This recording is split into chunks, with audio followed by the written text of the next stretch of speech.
सिर्फ 100 रुपए के दही पर होने वाला झगड़ा एक माँ के लिए जिंदगी और मौत की जंग बन गया।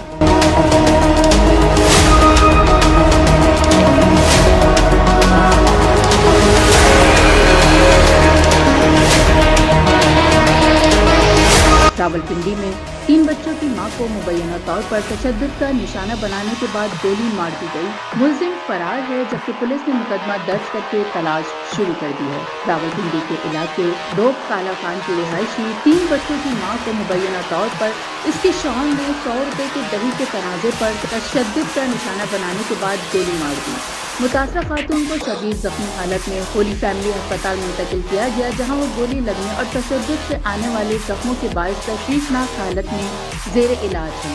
खातून के मुताबिक इसने 100 रुपए का दही मंगवाया था, जिस पर इसके शौहर अशफाक अहमद, जो खानपुर के इलाके फकीराबाद का रिहायशी है, वो गुस्सा हो गया और खातून का इल्जाम है कि शौहर ने पहले उसे बुरी तरह तशद्दुद का निशाना बनाया और फिर इस पर फायरिंग कर दी और इसके जिस्म पर तशद्दुद के निशानात भी मौजूद है।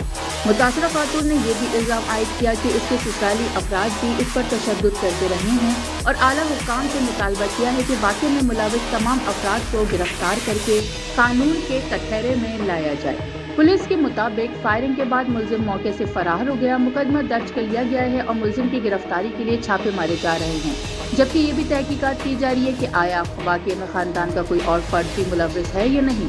ये वाक़या एक बार फिर घरेलू तशद्दुद के संगीन मसले को उजागर करता है। पुलिस का कहना है कि तहकीकात जारी है और वाक़े में मुलविस तमाम अफराद के खिलाफ कानून के मुताबिक कार्रवाई की जाएगी।